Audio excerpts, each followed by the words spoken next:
यानी साहब आपने कहा कि वुमेन के हवाले से भी आप काम करते हैं, ख़वातीन के हवाले से। हमारे मुल्क के अंदर भी तकरीबन 50% 48% जो पॉपुलेशन है वो ख़वातीन की ही है। वुमेन एम्पावरमेंट के हवाले से क्या करने की ज़रूरत है ताकि हमारा माशरा, हमारा इलाका जो है वो तरक्की कर सके? देखें, वुमेन एम्पावरमेंट के बारे में ये मेरे दिल के बहुत नज़दीक एक सब्जेक्ट है।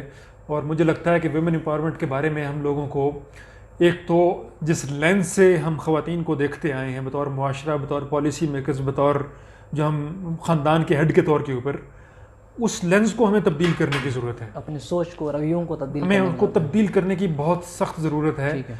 हमें एक ख़ातून को, एक बच्ची को उसके ऊपर ट्रस्ट करना चाहिए कि वो अपनी लाइफ में जो भी आगे बढ़ना चाहती है, जो भी उसके प्लान्स हैं, उस प्लान्स को उसी तरीके से सपोर्ट किया जाना चाहिए हर लेवल पे जिस तरीके से हम एक लड़के को सपोर्ट करते हैं। बिल्कुल ऐसा ही है। और बच्चे या बच्ची के दरमियान में हमने जो फ़र्क रखा हुआ है, जो हमारे अंदर डीप रूटेड ये मसाइल हैं कि किसी जगह पे बच्चा पैदा होता है तो वहाँ पे खुशी मनाई जाती है, बच्ची पैदा होती है तो वहाँ हम परेशान हो जाते हैं। सबसे पहले तो इसी चीज़ को हमें ख़त्म करना होगा।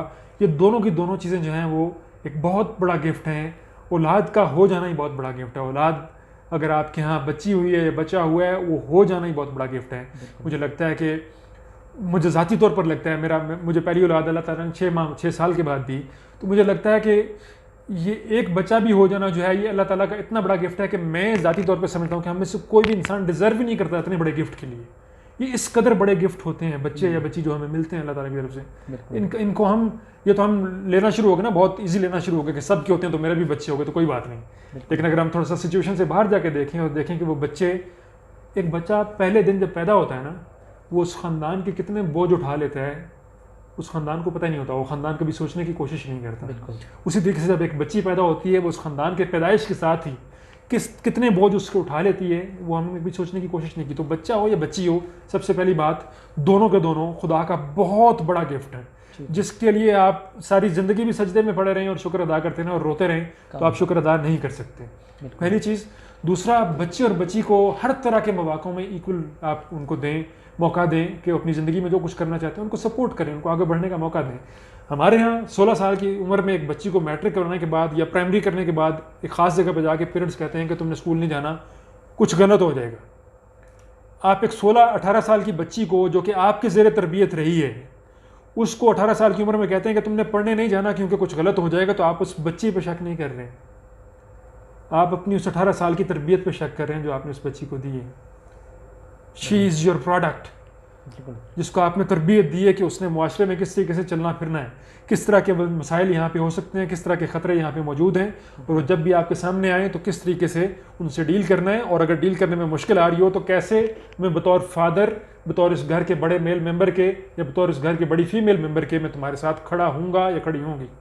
आप इतना सा कॉन्फिडेंस दीजिए, उनके साथ कम्युनिकेट कीजिए, आपके बच्चे बाहर जाकर एक्सेलेंट एग्जाम्पल्स बनेंगे, आपकी बच्चियां बाहर जाकर एक्सेलेंट एग्जाम्पल्स बनेंगी, और वो अपने ना सिर्फ खुद पढ़ेंगी बल्कि आपके आसपास की कम्युनिटी को भी इंस्पायर करेंगी कि इनको पढ़ाना है।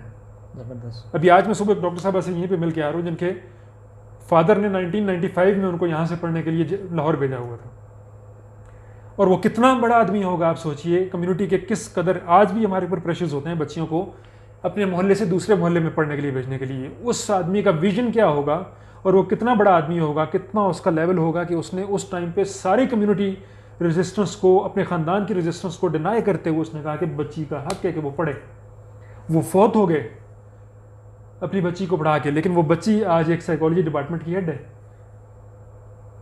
और वो इस पूरे शहर के बच्चियों के लिए एक रोशनी का मरकज़ है जहाँ से वो रोशनी लेती हैं, इल्म लेती हैं। तो ये क्या हुआ, ये एक फ़र्द था जो समझता था कि बच्चियां, वेमेन एम्पावरमेंट, गर्ल एम्पावरमेंट किस कदर इंपॉर्टेंट है, उनके लिए ही नहीं बल्कि पूरे मुआशरे के लिए। तो हमें इसको इस लेंस से देखना चाहिए, अपने लेंस को तब्दील करना चाहिए। ठीक है, हमें प्रोसेस को ट्रस्ट करना चाहिए, हमें घबराना नहीं चाहिए।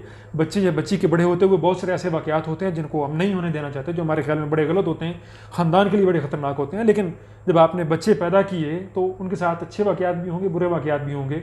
जब भी घर से बाहर बच्चों को भेजें, अल्लाह के हवाले करें, दुआ मांगें कि या अल्लाह तेरी चीज़ है, इनको अच्छे रास्ते पर रखना, और अपने एक अच्छा रोल मॉडल बने, उनके साथ कम्युनिकेशन अच्छा रखें। आप अगर रोज़ाना की बुनियाद पर अपने बच्चे या बच्ची से बातचीत कर रहे हैं, मैं नहीं समझता कि कुछ भी गलत हो सकता है। अगर आप बच्चे या बच्ची से बात ही बहुत देर बाद करते हैं, बच्चा कम्युनिकेशन या केयर जो घर के अंदर उसको मिलनी चाहिए, बच्ची या कम्युनिकेशन या केयर जो घर के अंदर उसको मिलनी चाहिए वो रिसीव नहीं करती, तो वो बाहर बातचीत करना स्टार्ट कर देते हैं। ठीक। ठीक है, और वो बाहर बाज़ औक़ात गलत लोगों के हाथ चढ़ जाते हैं।